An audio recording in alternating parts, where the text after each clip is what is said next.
Hey YouTube, how's your head? Great, I hope. Let's get right into it. Today's video is about how I reattached my weave.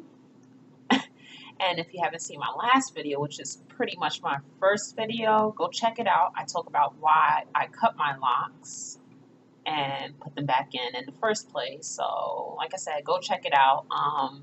Leave some comments, suggestions, questions, anything on your mind. Please leave it in the comment section. Love to hear what you guys think. So let's get right into it. So like I said, today is about how I put my weave back in, and what you're gonna need is, for how I did it, what you're gonna need is, I have my tools right here. You're gonna need a crochet hook. I have two different kinds right here. This just has a cap on it.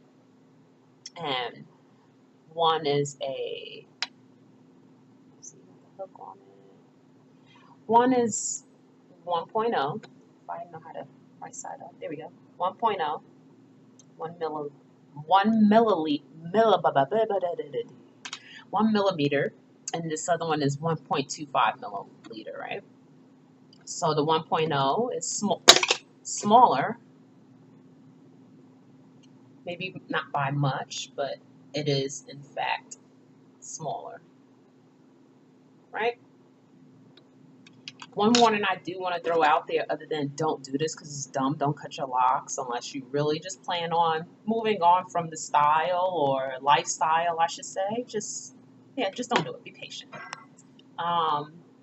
But the warning is, when you use these crochet needles, be very careful because they are sharp. It's like they're still a needle, I guess you could almost say, and you can poke yourself, and I have actually punctured my thumb, and it's like stabbing yourself with a little needle. So just be careful, guys, okay? And it has a hook on there, so it can get a little complicated trying to pull it back out. Be careful, okay?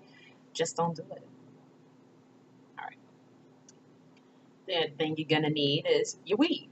Now, again, if you saw my last video, you'll know I have a whole bunch of these left over. Maybe in one of my future videos, we can take this apart and go inside, and we can play around, do some experience. Like I said, leave some comments or suggestions like that. What you guys want to do? An ACV rinse? You want to cut it up? You want to, I don't know. I definitely want to look at it. And definitely, as you can see, I have some crazy looking lint in there. And this is because this one was in the back here, you know, back there. And I had a job where I had to wear a highlighter yellow sweatshirt. So that's what happened. And of course, I can't see back there. And also, you can see that at some point I combined them. So again, one of my next videos, maybe, like I said, if you guys are interested, I don't know, I'll open this guy up and we can see. So, you're going to also need a comb. I don't have one because I just don't own anymore. Here's what I did. And if you can tell, it's already a little combed out here. But what you're going to need to do essentially is comb out the top portion of the lock, right? And I would say you want to maybe you want to comb out about at least at half an inch. I would say this is about an inch or whatever like that. I don't know. I'm not good with measurements. I don't know. So have the hair, loose hair already. Okay, see that, guys? All right. And I'm gonna get my new growth here. No, I'm just kidding. It's just my loose hair. Widow's Peak is so tough when you have locks. If you want like it to be neat, because you never know where you want this one to go. Anyway, so what you're gonna do is you're gonna take the lock with the sectioned hair, not this little bit of hair, but it's gonna be where you want the lock to go. This is just an example.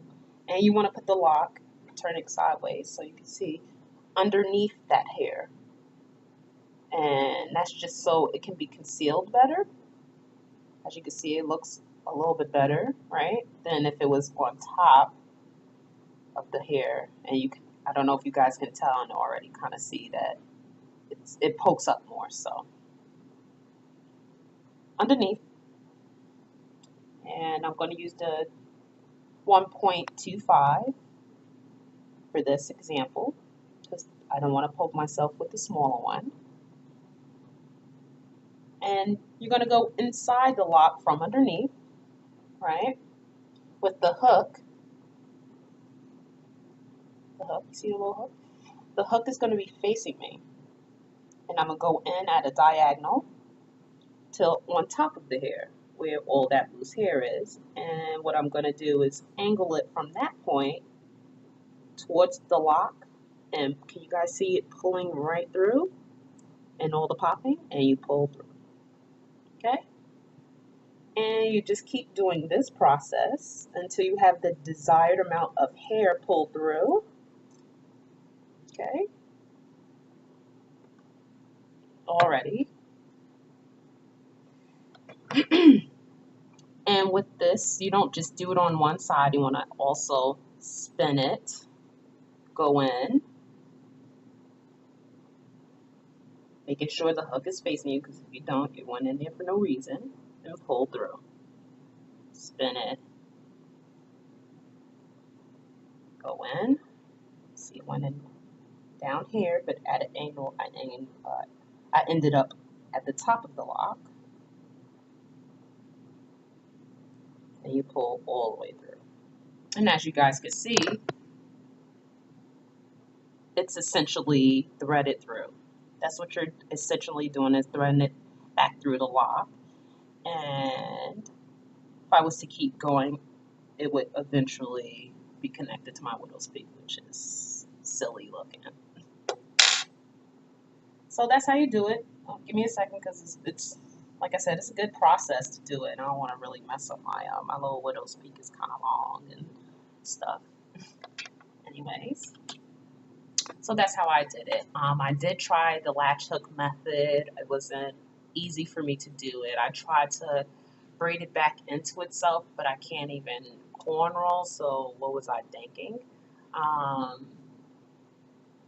tried a needle and thread, but I ran into two different problems with that. The needle and thread lint of any sort, debris, if you have dandruff or anything like that, will get caught in that thread. It makes the thread very visible, and it just makes it look really like nasty and knotted in that one place where the thread is. And also, it did not help with slippage whatsoever. If my hair was wet from even just the rain, or you want to wash your hair, it was going to slip right through the thread. And for me, it didn't work. Maybe you can use a different type of thread. I use like regular sewing clothes thread, right? So yeah, those were the other ways I tried. They didn't work for me personally. What I would suggest is you have someone do it for you, more likely a professional, someone who knows what they're doing, a lockologist or cosmetologist of some sort. Or, I mean, everybody has a cousin, right, that know how to do hair. I can just YouTube it like I did. And so yeah, that's that. My hair has been reattached for a year now, and I don't deal with slippage, but at first I did have had slippage issues. Living in Florida, it rains a lot. I had a job where I worked outside at the time, and if it rained, my hair, I was always subconscious that it was going to slip out, and I could literally pull it, and it would start to just slide slowly, and that wasn't working for me, you know what I mean? So over time, the hair locks upon itself, or just, mats in itself again, so it basically fused together. But as you can see, even in this, not great lighting, you can see my reattachment points. I've put some of them in knots. That's an actual knot. You could probably even tell. This is a knot right here. So it's really a combination of the crochet hook and the knots, but not all of them have knots. Like this one doesn't, but it looks equally, if not more crazy. And also, you can see all the loose hair surrounding the attachment point. It's not so much the rest of my lock, but at the attachment point, you can see, and it's weak there. It's very weak. It's soft. The rest of my hair is before and after is locked, but right there is weak. It's very weak. It's literally not locked. I know I said moments ago that eventually it mats, and yes, it's tangled, but it's not really locked. It's just tangled loose hair. It's not it hasn't compressed. There we go. It's locked, but it hasn't compressed like normal locks do. Oh, you can see that lint right there. See, sometimes it's good to get on camera. Can't get those lint. I don't see that sometimes. I'll get it later. So, anyways, that's one of my biggest issues is that the connection point is weak. It's visible.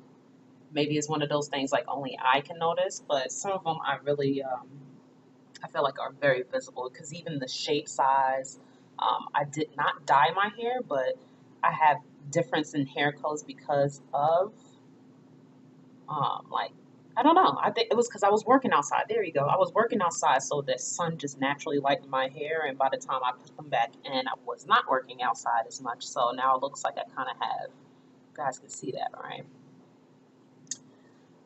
They're different sizes as well, so you can kind of see the size change too, right? And that's pretty much my only concern. I think this guy, if you saw my last video, I had a rubber band in him, and that was not. I said slippage, but what I really meant it was just reinforced because, like I said before, it's weak there. So with it being weak, I'm just subconscious that it'll come out, even though it doesn't. So you see all the loose hair around it, but it's not coming out. I hurt myself on the low there. Really tender-headed. But yeah. Anyways, I would say those are my two issues. Is that the connection point again is very weak and loose, and just an overall how it looks. I don't like how it looks. It doesn't look as I guess uniform as the rest of the lock does. You know, some people like how uniform locks are, right? So yeah, that's how I put it back in, guys. I'm not having any other issues with it other than that. And hopefully you guys enjoyed the video. Again, please leave some comments, suggestions, any kind of questions you guys might have. Leave it down below. I'll read it. I'll respond. I'd like to get better at these, so if I could get better, maybe you guys will enjoy it more. Who knows? Stay tuned next time. Like I said, maybe not next time, but maybe we can open this up. It's up to you guys. Let me know. All right. Have a good week, and thanks again, guys. See you next time.